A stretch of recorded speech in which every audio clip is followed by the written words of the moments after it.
ay Pangga Energy FM. Pangga! We are number 106.7 Energy FM. Huwag sabihing radyo. Huwag mo sabihin radyo. Sabihin mo energy. Dito ka, huwito ka sa mic mo. Sorry, may sarili pala akong mic. Hindi ko alam eh. Mas malaki kasi yung mic mo dyan. Totoo naman oh. Sukatin mo pa oh. Ayun, Yung sa akin wala pang isang dangkal to eh. Sa akin, Brad. Yung sa'yo may isang dangkal naman. Adjustable to. Oo, no. Pero yung akin, mas mataba yung uluhan. Hindi, yung sa mic. Buyang ka, kailan ka? Yung sa mic nga eh. Grabe, umaga na, buhay pa rin itong mga tao na to, buhay pa rin ako. Salamat po sa mga sa mga dumalaw po sa booth. Maligayang pakikinig po, ayan. Lahat nga ba ay maligaya? Lahat ba maligaya? Oo, dapat. Walang may sakit sa, walang may dinaramdam, ganyan. Ako, may dinaramdam. Ayan, kayo sa labas walang dinaramdam? Walang kahit na konting kirot, ganyan, walang mga hadhad, ganyan, wala. Bakit napunta sa hadhad? Hindi ko alam. Kumakatawa naman itong mga to dito. Parang nagkaroon sila. Oo, tama to, no? Ay, nako. Ang dami-dami pa rin tao dito. Basta ha. At tama, no? Sabi ni Papa Jackson, parang ang bilis, no? Oo nga, ang bilis naman talaga. Ang hirap ng habulin. We're just about to go home, Brad. Sobrang ang hirap ng habulin, no. Ang hirap na kasi parang ang layo na nung oras, no. Parang yung pagmamahal niya sa'yo, ang layo na din. Ang bilis na wala, parang pagmamahal niya sa'yo. Bakit ba tayo ang hilig-hilig natin sa mga ganyan-ganyan? Diba? Bakit? Sino pa si Muno? Si Sheena. Si Sheena. Nanahimik yung tao eh. May sakit yung tao na yun. Si Lindsay. Hello po sa mga dumalaw ngayon dito sa booth. Oo nga. Bigyan natin sa inyo. Salamat sa pagpunta. At yung mga taga-beta. At yung mag-isa galing Malolos, Bulacan kay Chico. Ito. Oo nga, si ate, grabe, no? Kanina, no? Pagdating, wala siya kasama, siya lang. Tapos parang nagtataka pa siya na kung dito po, parang ganon, no? Dalawang one of two things lang yun, bakit siya mag-isa. Bakit? Una, masama ugali niya. Or? Or talagang gusto niya makarating ng Friday rito. Oo, no? Tapos si Agis ko, ang puti ni ate, isang step na lang transparent na siya. Actually, isang layer na lang. Oo, no? Mga kaputi. Alam mo sa mga mabubuti. Ay nako, maraming mga kadalagahan ang gusto ang pumuti. Diba? Pero sana, winish nyo na rin na pumuti at kuminis. Diba? Kasi magkaibang maputi at saka sa makinis. Uy, marami akong kilalang morena. May kaitiman pero makinis ang balat. Morena, diba? Pero yung makinis. Oo nga, makintab, ganyan. Mulata, ang dating mulata. Uy, pwede mag-invite lang ako. Kay Chico nasa ako, mamayang gabi kasi Sabado ng gabi nasa Paddy's Point, po ako. Bacoor, Cavite, sa Linggo, Paddy's Point, Philcoa. Sabado, Paddy's Point, Bacoor, Cavite, Linggo, Paddy's Point, Philcoa. Sa Lunes, nasa Megamall ako. Lunes bakit? Walang medyas. Pumunta ako kinay. Uy, alam mo, speaking of medyas, kawawa po ako. Bakit? Hindi ko alam. Ililibre kita. Ng medyas? Sige. Hindi, alam mo kung bakit? Bakit? Tayong mga lalaki, tamad tayo pumunta ng mall para bumili medyas. Yung medyas ko, pinagtsatsagaan ko na lang. Yung wala ng kasi ang sorry na, hindi kasi, bakit ba? Kanina kasi naglalakad ako, na-realize ko na kaawa-awang DJ naman ako. Ako yung DJ na walang pambiling medyas. Kasi may pambili ka. Hindi lang ako bumibili. Yan hindi yun. kasi, ewan ko, baka may sentimental value. Ayok, Brad, Ilang bahana yung nalusong nito parang ganon. Hindi ko alam kasi. Ako medyas. Kanina, sa Monday. ang medyas ko, foot sack, yung hindi nakikita. Yung kikitain ko sa Paddy's Point. Ano? Bibili ko medyas, Sige. So, ayun na nga. So, nilalakad ako, tapos nahuhulog, yung nawawala na siya, yung naglalakad ako. Nasa dulungan siya ng talampakan. Oo, natatapakan ko na lang siya, yung nabibwisit na akong mayat-maya ako ayos ng ayos, para na akong tanga sa daanan. So, hayaan ko na lang, tapakan ko na lang. Kawawa naman ako pabili. Maligayang makikinig po sa Hyundai Eon Club. Uy. Sabi ni John Alain. Present to John, Mike, and Jeff of Dictaphil. Happy birthday, Macho Mama. Maligayang karawan sa iyo. Yun talaga yung code name. Hindi, tinawag siyang Macho Mama ng mga Team Eyebags. Yung tsura kasi niya, mga mananapak lagi. Grabe naman, napaka-judger. Oo, para kanyang sasapakin sa halik. Ganyan. Yeah. Kasi birthday naman hayaan na natin. Pagtitripan pag birthday. Happy birthday to Nanay Chayong, di ba, na mother-in-law ni Neneth Orsino ng Los Angeles, California. Happy birthday. Sa mga mabati po dito na hindi ko mabati, huwag na magalit sa akin. Si Jerson Asuka, Nes Santiago, Curtis Ibedo, Lita Tugbo, Melanie Otero. Maligayang pagbati po. Sa lahat na nandito sa booth ngayon, salamat sa pagdalaw. Taga saan kayo, sir? Kayo po. Pulis po kayo. Saan? Baka may dalang patotohangin tayo ni sir eh. Africa. Ano po? Hindi, binabasa ko na yung... Turkmenistan, brad. Saan pong stan? Tajikistan, Uzbekistan, Pakistan, Afghanistan. Ang dami naman. 7 yung stan na yon. Uy, may caller. Ha? Oo. Talaga ba? Si Maricel. Hello? Hey. Ay? Hey? Hello? Hello, Kuya Chico, Papa Jackson. Hi, Maricel. Good morning. It's Maricela. Marcella. Maricela. I'm sorry. I don't know. It's Marcella. Yes. My bad. It's okay. Oh, Marcella. Yeah. Is this your first time to call the show? Yes. All right. Thank you for calling. Hindi ka na nag-hemorrhage. Marcella, you're calling us from where, Marcella? Quezon City. No, it's not Marcela. It's Maricela. Maricela. Maricela. Oh, sorry. Di ba?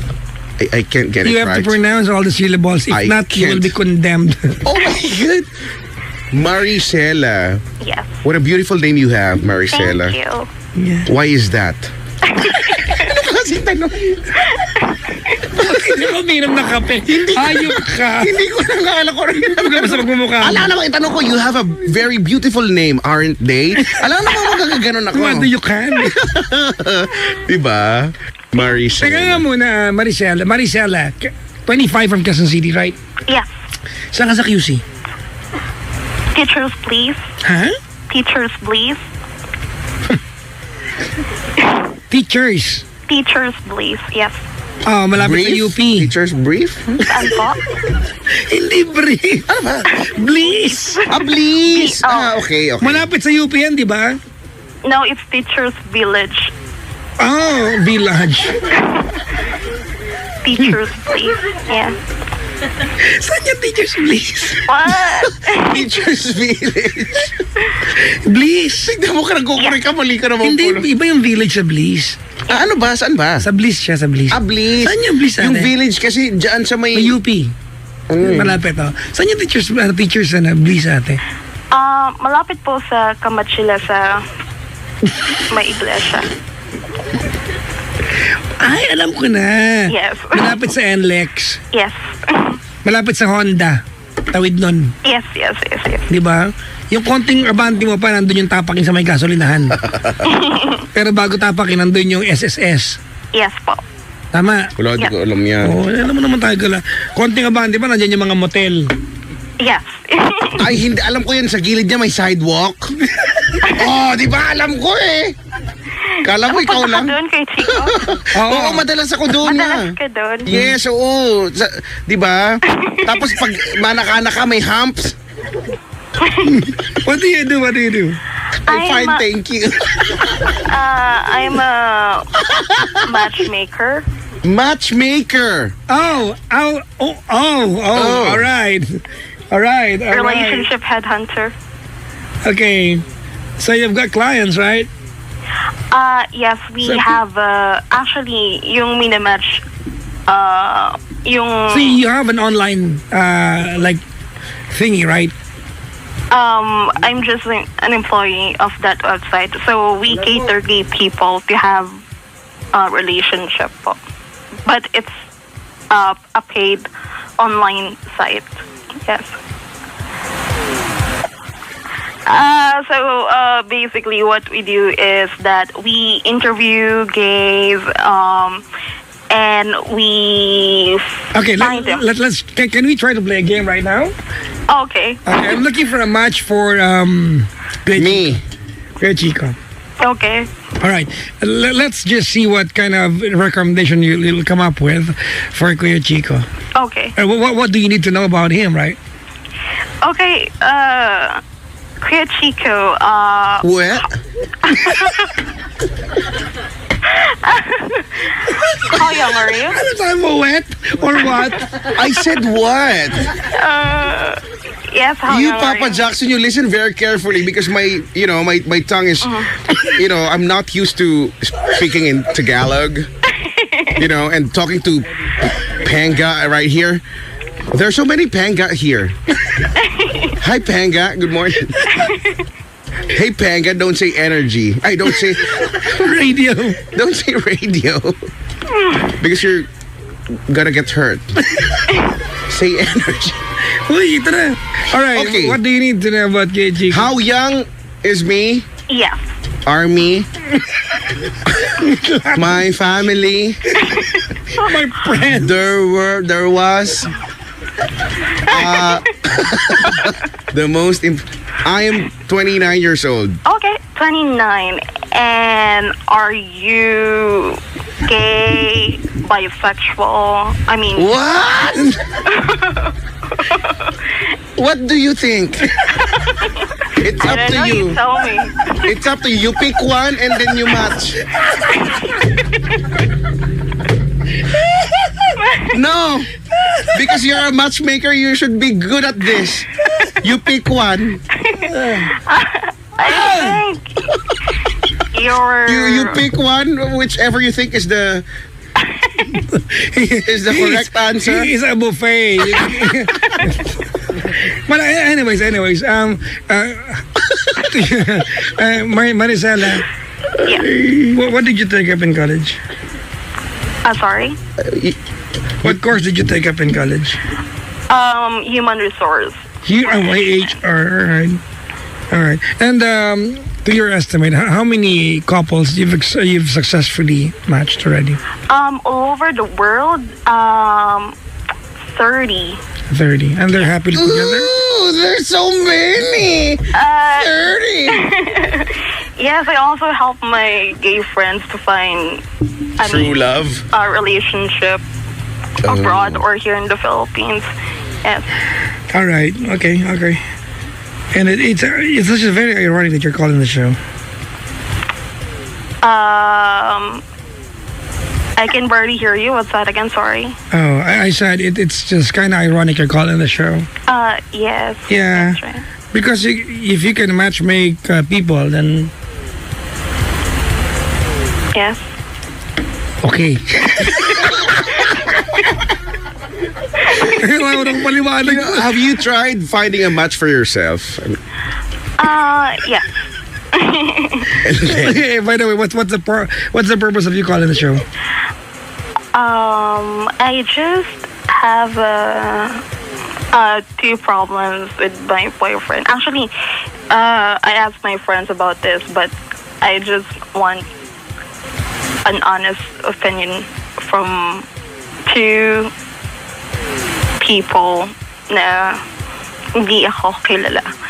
So, ayun po. Actually, kilala ka namin. Kilala ko pamilya mo eh. Alam ko yung gate number, lock number, tsaka block number nyo.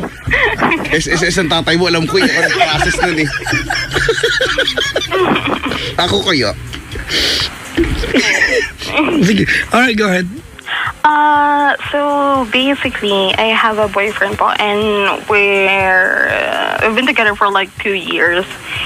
And actually, he's not Filipino, he's Portuguese. But he's here in the Philippines. We met in a volunteering event. So You volunteered for what?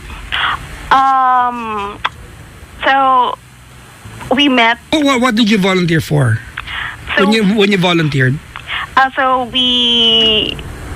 ang hirap kung pwede sabihin, but pumunta kami sa isang specific na province, and then we help the farmers sa of course sa farming. We plant trees, and then we also we also do feeding program for the kids of the farmers. So that's what we do. Community service. Yeah, you can Yeah, say that. for the rural poor, right? Yes. Right. So you were the one who fed me. Thank you. Wala lang, gusto ko lang. Okay, thanks, bye. Ayun. Gusto ko lang makatulong. Ayun nyo ba? So, ayun po. We met last year. I mean, 2015. And so far, so good. Aside from volunteering kasi, he's a psychotherapist sa isang NGO here in Manila. So, what he do is that pupunta siya sa mga remote areas or ano ba? I mean, different places here sa metro. And then, he helps them. For example, may mga mental issues. Most of the time, mga kids. No. What we would like to know is what is the problem that you have right now, two of you. We don't need to know about his background. We can ask if it comes. So, just a little background kasi connected siya dun sa problem. Kasi, kasi yung boyfriend ko is that super, ang tawag dito, he acts like a local. So, most of the time, nag-jeep siya, nag-tricycle. And then, one time, pumunta siya sa isang remote area. And then... Okay, where? What area? It's in Tondo. Tondo.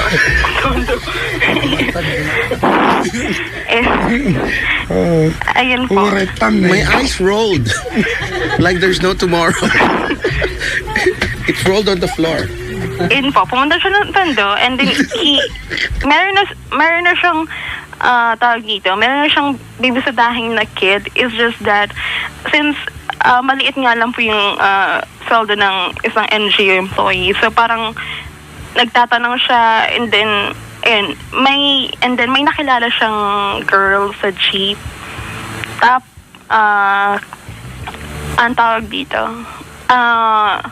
And then yung girl na yun, so parang talagang sinamahan siya all day hanggang sa matapos siya dun sa session niya dun sa kid. And then ba? And then, kinuha yung number ng boyfriend ko. So, and that happened like May of this year po. And then, kinakabahan ko. Paano ba? And then, right now po,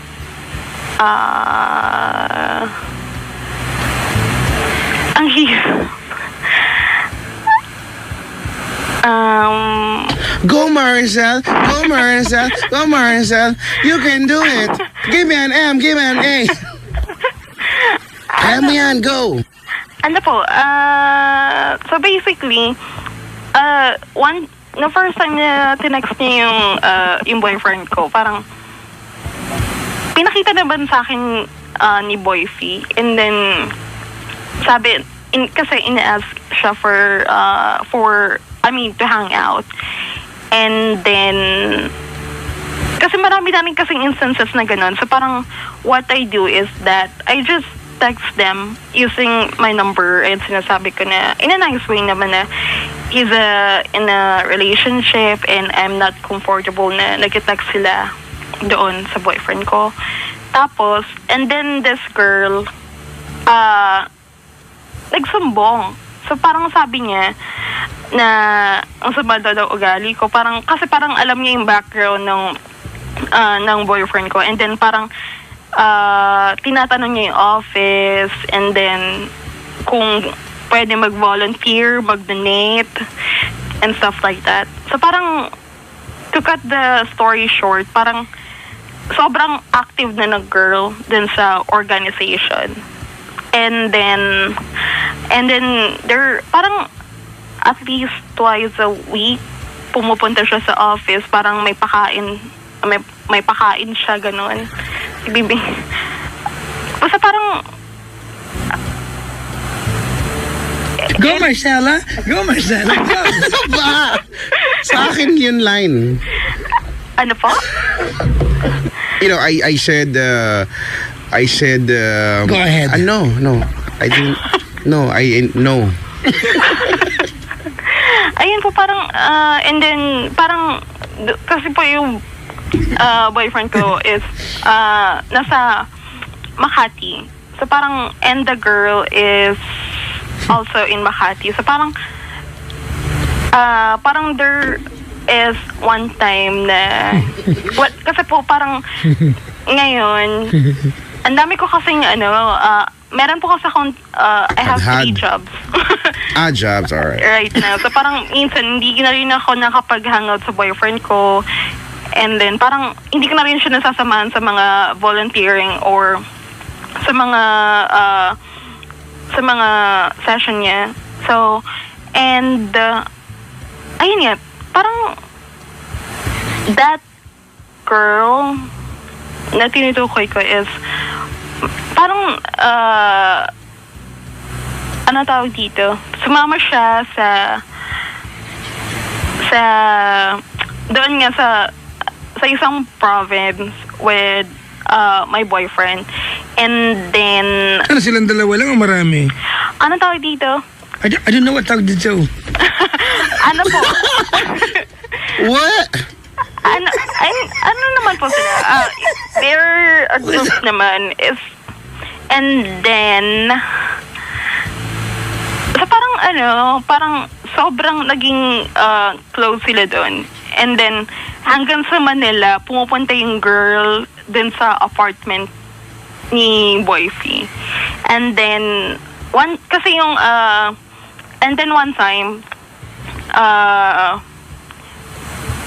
nasa apartment ako ng ni Boyfie. And then kasi yung Viber niya is naka-installed sa laptop. So parang, and he's doing something. And then nakita ko yung conversation nila. And then sabi ng girl, anong tawag, he's starting to fall in love with my boyfriend. Oh my God! And the winner. Ayun. And then, and sabi ng girl, alam niya naman na he's in a Okay, stop. Apo. It's just so painful to hear your story. Yes. The way you tell your story. Yes. Alright, ganito Maricela. Gaano katagal sila magkakilala ng jowa mo? Since May, bali 3 months. 3 months, alright. So, to sum it up, nakasakay ng jowa mo ito, nung nagpunta yung jowa mo, well, by the way, there's no remote place in Tondo, ha? Okay. Oo. Hindi remote ang Tondo, Maynila na yan, te. Anyways, nakasakay ng jowa mo, itong lalaking ito, na nagpunta yung jowa mo sa Tondo. Yes. And you believe that the girl just asked out of, di ba? Out of the blue for your boyfriend's number, or your boyfriend, di ba, flirted with this girl? Kasi ang nakikita ko marina sa kwento nito, Kuya Chico, is that you are telling us and you're making yourself believe na it is all the girl doing or making some efforts towards your boyfriend, and your boyfriend is not giving mixed signals if there's any. Yes po. Do you believe that? Do you believe your boyfriend's story? Kasi ganito niya, alam ng jowa mo na irritable sa babae niyan. Tama? Yes. Tama? Yes po. Kasi kung may delikadesa yung jowa mo, hindi niya papasok yan sa pag-volunteer na mga kasama niya. Alam niyang May issue ka. alam niya may issue ka. Diba? Kasi po parang mayroon na instances before na nag-ask ng parang he's afraid to say no kasi he's a foreigner nga. Parang Tigilan mo nga ako sa mga... Taka ka ba? He's afraid to say no? ayun. He's afraid to say no? Like, to refuse to turn down someone who's asking for his number? He's refused to do that? That is the first thing you do when you're afraid. Don't give your number out. Yeah. Ano kaya mong katangahan na? Ha? Naniniwala ka dyan? Ha? Ikaw, nuknukan ka ng arte. Hindi ka marunong mag-isip. Pura ka ng arte.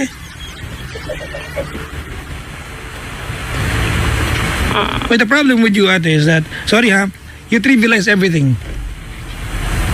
You know, yun na lang ha, hindi kita iniinsulto, Maricela, para mainsulto ka lang ha. I'm trying to wake you up. Just the fact alone na yung babaeng ito nagpupunta sa apartment ng jowa mo, from a simple meeting ate sa jeep, naniniwala ka ba that the girl out of thin air would have the intention to ask for your boyfriend's number at samahan siya maghapon? Naniniwala ka sa kwentong yon? Or your boyfriend asked this girl na samahan siya maghapon? I don't know. Imposible. Unless di ka marunong magtanong sa jowa mo. Or nag-invento ka ng kwento, pili tayo sa dalawa. Parang, yun yung sinabi niya sa akin. So, I believe it. Anong part doon ka panipaniwala? Alam ba, this is regardless of his nationality, alright? Okay. Ang bawa, ako yung lalaki. Ay, may nag-text sa akin. Ay, kasi nakasaya ko sa jeep yan eh. Kinuha niya yung number ko, tapos maghapon ako sinamahan. Totoo yan? Naniniwala ka dyan? Yeah. Di ba? Naniniwala ka. Sumakay sa jeep yung jowa mo, may kumuha na number niya, turned out, the entire day magkasama sila. And that's the beginning of everything. Real talk lang. It does not happen in real life.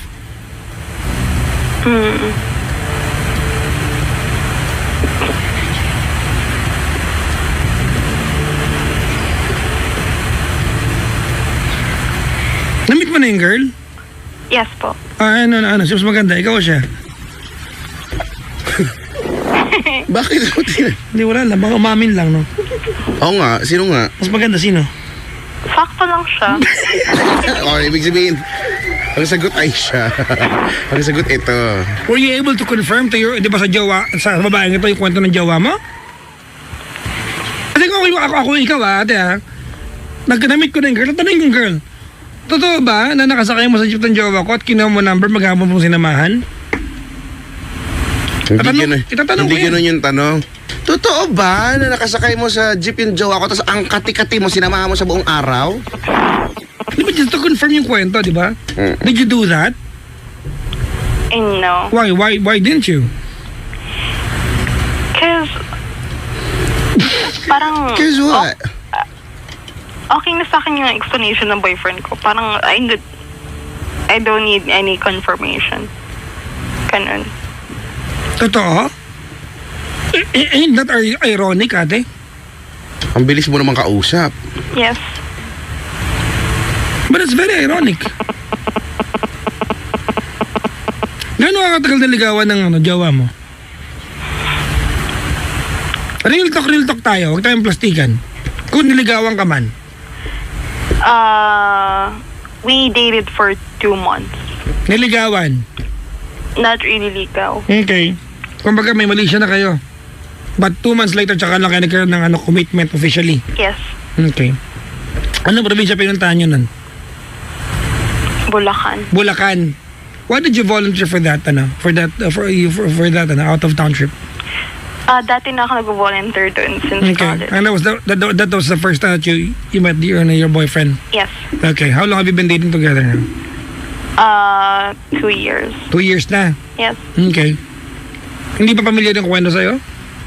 Kasi yung kwento nila ngayon ng babaeng yan ay parang kwento niyo kung paano kayo umpisa.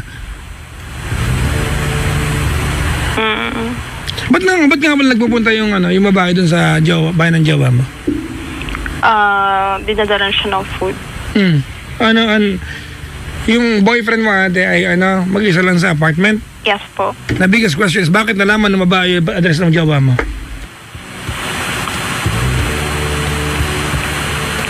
She asked for the address. Really? And your boyfriend just gave it out? Yes. So, sino tanga dito? Ikaw o yung boyfriend mo?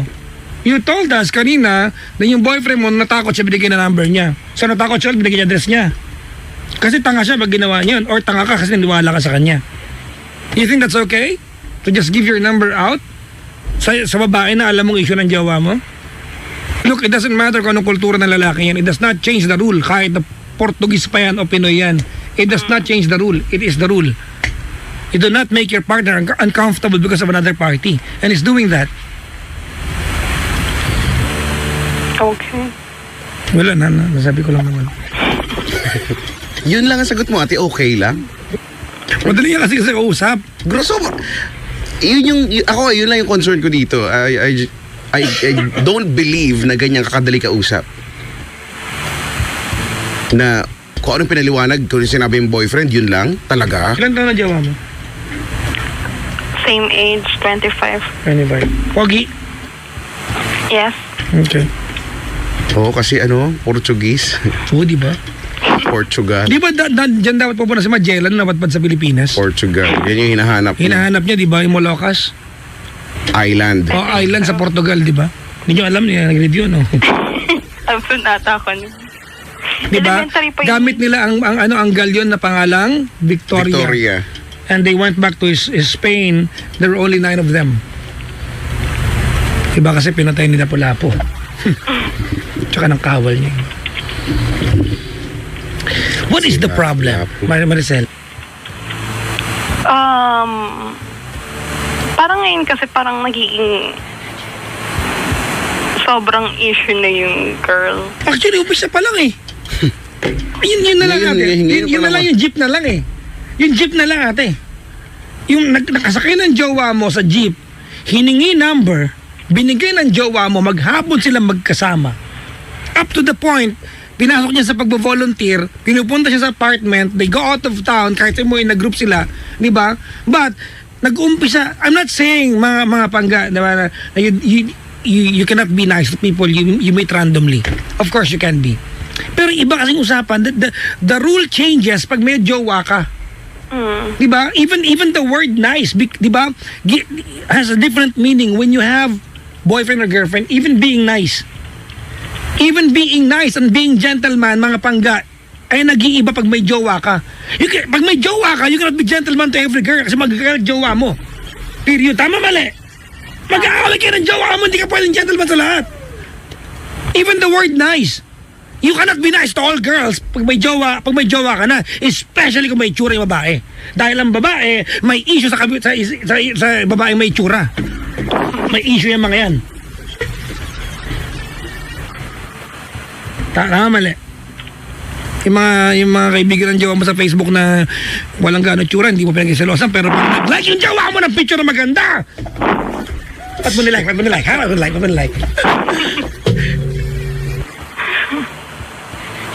Umpisa pa lang may issue na eh. At saka umpisa pa lang, ang lakas makatanga lang nung sa jeep. Sabihin natin hindi ka girlfriend ng jowa mo, hindi mo kilala, o kahit sino to ha, ikaw nakasakay mo sa jeep, kahit sabihin mo maganda yung nakasakay mo sa jeep, nagkahingian lang kayo ng number, magkasama na kayo buong araw? Pwede naman siguro nagkahingian ng number, di ba? Nag-part ways kayo, nagte-text kayo, magkasama agad kayo buong araw? Dalawang makating tao nagkita, ganyan. Serendipity, Brad. Tapos nagsama buong araw. Bakit ka sumakay ng jeep? Siguro may pupuntahan ka. So ibig sabihin, sa sobrang kati mo, hindi mo na ginawa yung kung ano mo pupuntahan mo, di ba, kung ano man yan. Dahil ang kati-kati mo, di ba, mas makati ka pa sa kinamot na hadadas nagtubig. Ay, bigla ko nakati. Di ba, mas makati ka pa sa dahon ng gabi, ganyan. Maricel, taga saan yung babae? Taga Makati po. Ang kati nga. Ako Ay, hindi. Ano sabi? Naniniwala ako na they just di ba nung gano'n lang sa jeep? Meet up sa jeep. Tapos buong araw kayo magkasama. Nag-usap sila na makikita ng araw na yun. Just to happen na nahuli mo yung text at pinangatawanan nila yung kwento. That's what I believe.